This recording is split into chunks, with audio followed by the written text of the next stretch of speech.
이차의 참견입니다. 신한금융투자 서면지점 이호섭 PB입니다. PB님 안녕하십니까?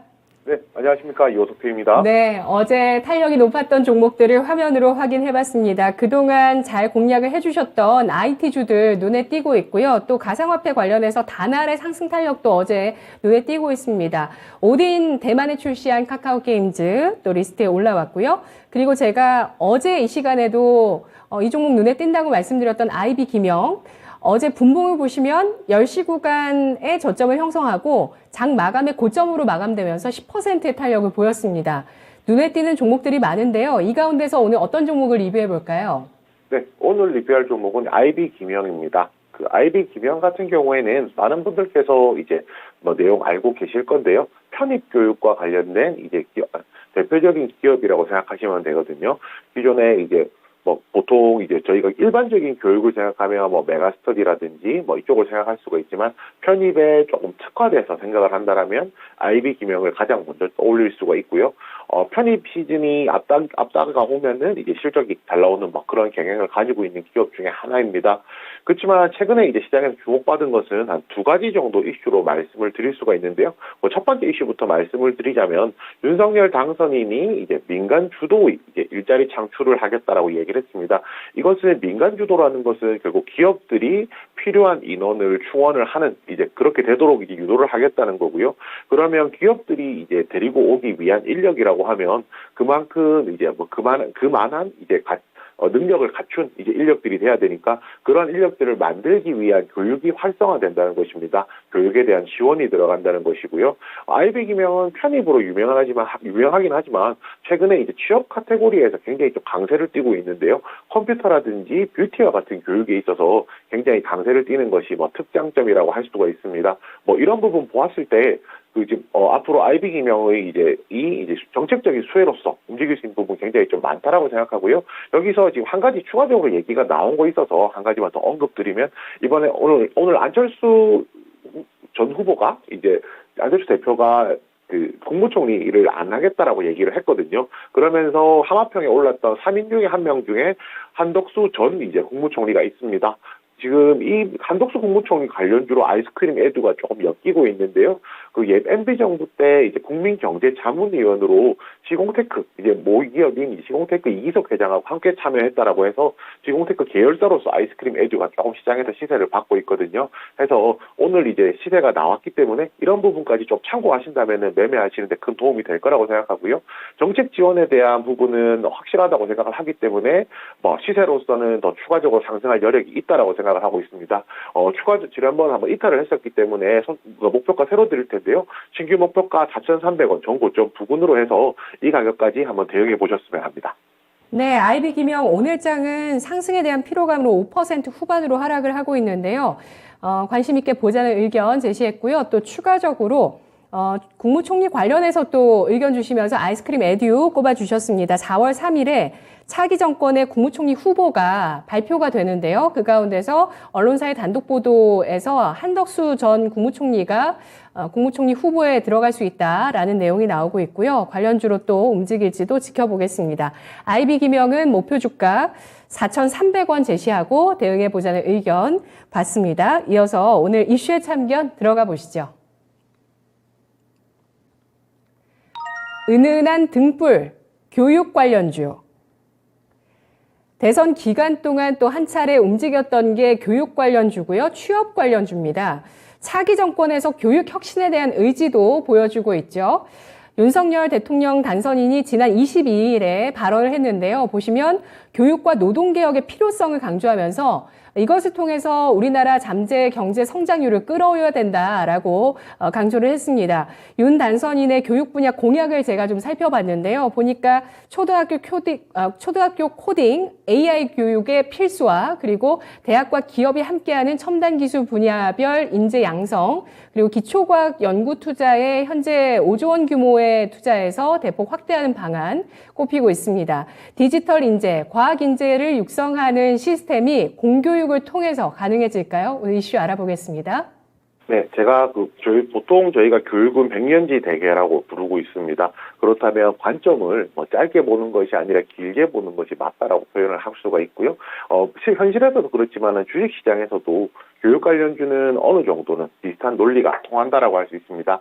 제가 오늘 은은한 등불이라고 표현을 드렸는데요. 교육 관련주를 표현할 때 저는 주로 그렇게 말씀을 드리거든요. 한 번에 확 타오르는 이제 뭐 화끈한 불꽃도 있을 수 있겠지만 주식시장에서 교육 관련주들은 그것과 조금 다르게 은은한 등불처럼 빛이 굉장히 밝지는 않지만 은은하게 계속 이어질 수 있다. 뭐 이런 부분에 대한 포인트를 놓고 말씀을 드리는 겁니다. 교육이라는 것은 계속해서 이루어져야 되는 것이고 그렇기 때문에 교육에 대한 수요가 끊어질 일은 없다는 건데요. 그렇기 때문에 교육 관련주에 대해서는 지속적인 관심이 필요하다라는 것을 먼저 깔고 이제 말씀을 드릴 거고요.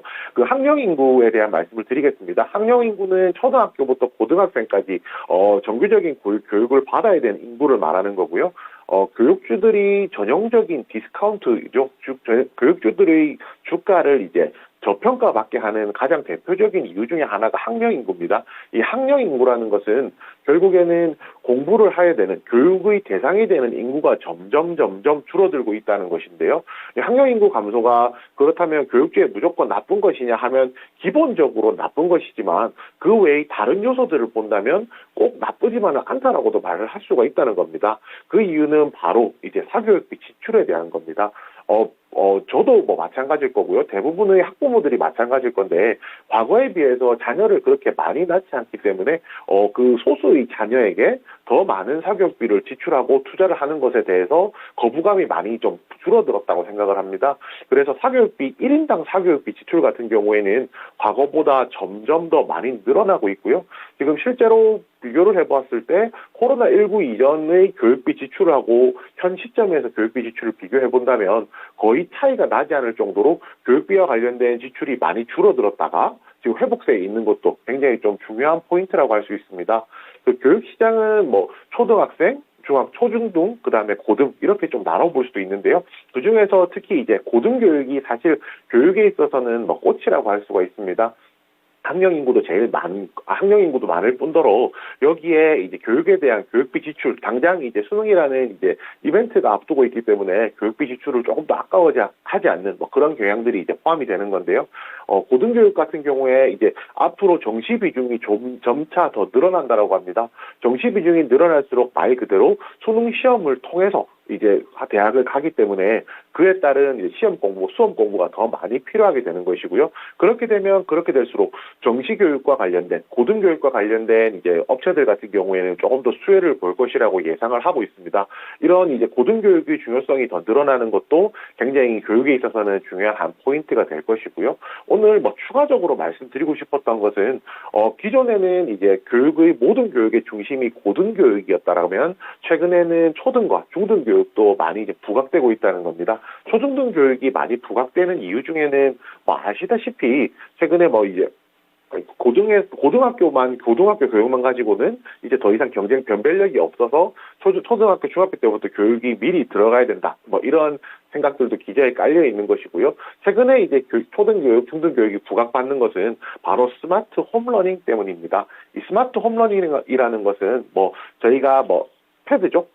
태블릿 PC, 그 태블릿 PC를 활용해서 이제 이런 교육들을 받을 수 있다는 것인데요. 이런 것들이 사실 코로나19 이전만 하더라도 그 초등학생, 중학생들 같은 경우에는 아무래도 선생님이 직접적으로 관리해주는 오프라인 학원에서 이제 수업을 받았다라고 하면 코로나19로 인해서 수업이 조금 어려워지면서 이런 이제 내용들이 스마트 홈러닝으로 조금 넘어오기 시작했고요.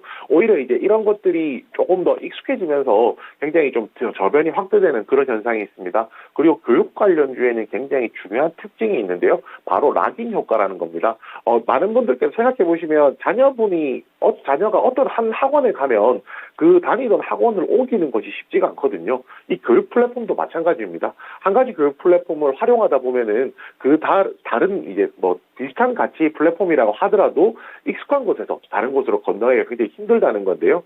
지금 초등, 중등 교육에서 스마트 홈러닝을 하게 되면 이러한 업체들이 학년이 올라가면서 거기에 맞추어서 또 다른 이제 그 상위 단계 같은 업체 같은 플랫폼의 상위 단계 서비스를 이제 넘어갈 확률이 높기 때문에 이런 부분을 생각해 본다라고 하면 교육에 있어서 낙인 효과가 굉장히 좀 중요하다라고 할 수가 있고요. 오늘은 이제 교육 관련주들에 대해서 전반적으로 말씀을 드렸는데 뭐 정리해 보자면 교육 관련주에 대해서 디스카운트 요인이 되는 학령 인구 감소는 1인당 사교육비 지출이 많이 늘어나고 있기 때문에 걱정할 필요가 없다는 거고요. 정시 비중이 늘어나고 있기 때문에 고등교육에 강세가 있는 업체들 그리고 최근에 스마트 홈러닝이 강세가 되고 있기 때문에 초등중 업체들까지도 충분히 좋다. 뭐 이렇게 말씀드릴 수 있겠습니다. 네, 교육주 세 가지 투자 포인트 정리를 해주셨는데요. 정말 그 3040 세대들이 이 아이들을 교육합니다. 주로 70년대, 80년대 혹은 90년대까지 해서 이제 아이들 교육을 하게 되는데, 뭐 그들 세대들이 고민하는 게 딱 그거죠. 아이들 교육과 노후 대비 그리고 내 집 마련 뭐 이런 것들인데, 교육에 대한 경쟁 굉장히 치열합니다. 뭐 이미 강남에서는 6살이면은 교육의 승패가 이미 갈린다. 이런 얘기가 나올 정도로 굉장히 치열한데요. 자, 그러면 오늘 이슈 관련주 알아보도록 하겠습니다. 어떤 종목이 있을까요? 네, 바로 아이스크림 에듀입니다. 그 아이스크림 에듀는 2011년도에 우리나라에서 최초로 이제 스마트 학습을 하는 아이스크림 홈런이라는 이제 플랫폼을 선보였고요.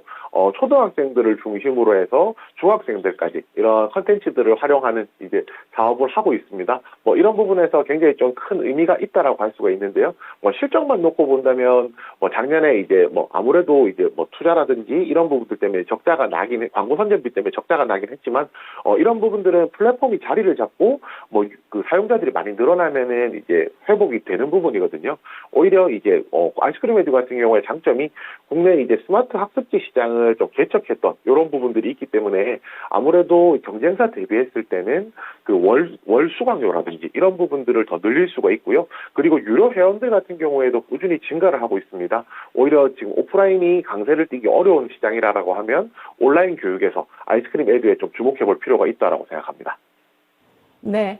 알겠습니다. 아이스크림 에듀 대표적인 또 초등교육 관련주이기도 한데요. 관심주로 꼽아주셨습니다. 자, 이슈 이대로 마무리해보고요. 이어서 종목으로 들어가 보겠습니다. 오늘 어떤 종목 참견해볼까요? 네, 오늘 참견해볼 종목은 만도입니다. 네, 만도 같은 경우에는 뭐 많은 분들께서 이제 뭐 전장이라든지 이런 식으로 많이 알고 자동차 부품 관련주로서 많이들 생각을 하실 텐데요. 그 중에서 이제 주요 고객사로서 뭐 대표적으로 현대차, 기아차가 있고요. 그 외에 테슬라도 있습니다. 만도에 대해서 최근에 이제 뭐 주가가 하락하면 조정을 많이 겪었던 이유는 결국에 실적에 대한 이야기였는데요. 당연히 전방에 있는 현대차나 기아차, 테슬라 같은 경우가 생산량이 많이 늘어나지가 않고 있기 때문에 그에 들어가는 부품도 또한 납품이 이제 쉽지 않았다는 부분이 좀 포인트였습니다. 그렇지만 1분기부터는 전체적으로 그 생산량 자체가 조금 회복되는 수준에 올라섰고요. 그렇게 된다면 만도의 매출도 동반해서 늘어날 수 있다는 것이 굉장히 좀 큰 매력이라고 할 수 있습니다. 제가 앞서서 말씀드렸지만 테슬라와 관련해서 이제 만도는 좀 중요한 포인트를 가지고 있는데요. 테슬라 관련된 매출이 점점 늘어나고 있습니다. 전체 매출 중에서 비율인데요. 2021년도에 한 9% 정도였다고 하면 올 1분기에는 한 12% 정도 될 것으로 예상을 하고 있고요. 올 한 해 2022년 전체를 본다면 14%까지 점점 더 늘어난다는 것입니다. 뭐 글로벌 탑티어에 있는 전기자동차 기업의 매출 비중이 늘어난다는 건 굉장히 좀 큰 의미가 있고요. 여기서 들어가는 것이 뭐 조향장치, 서스펜션, 뭐 제동장치 이런 핵심 샤시들인데 결국은 하나 들어갈 때마다 60만 원 정도 이제 상품 60만 원 정도 가격이 된다라고 하거든요. 대당 60만 원이기 때문에 앞으로 매출 증대도 굉장히 큰 기대가 되고요. 여기에 추가적으로 4월부터는 이제 베를린과 텍사스의 신공장 이제 정식 가동이 예정이 되어 있습니다. 당연히 신공장을 테슬라에서 가동을 한다라고 하면 그에 따른 이제 더 많은 부품 수요가 필요할 것이고요. 그에 따른 추가적인 매출까지 기대한다면 만도는 이제 굉장히 조정을 크게 받았기 때문에 지금부터 반등이 나올 수 있는 구간에 들어섰다라고 판단하고 있습니다. 네, 테슬라 납품주 만도입니다. 조향 시스템을 납품하고 있는 기업인데요. 만도 전략 세워주시죠. 네, 우선 이제 어저께 기관에서 35만 주 정도 순매수 들어오면서 반등이 나왔습니다. 지금 60일선 걸려있긴 하지만 이 정도로 수급이 들어왔다는 것은 뭐 본격적으로 반등할 수 있는 계기라고 생각하고요. 매수가는 현재가, 목표가는 전고점 부근인 5만 5천 원, 그리고 손절가는 주가 하단 지지선 이탈하는 4만 2천 원으로 정했습니다. 네, 알겠습니다. 자동차 부품주 가운데 테슬라 납품주 만도 꼽아주셨고요. 매수가는 현재가, 목표가는 55,000원, 손절가는 42,000원 제시했습니다. 이호섭 PB님께서 아까 종목 리뷰 해주시면서 아이스크림 에듀 언급해주시고 코멘트를 주셨는데, 그러면서 아이스크림 에듀가 장중 저점에서 장중 고점을 뚫고 올라서고 있습니다. 시세 움직임 계속 좀 잘 점검해보면서 대응해 보겠습니다. 말씀 고맙습니다. 네, 감사합니다. 네, 잘 들었습니다. 투자의 참견이었습니다.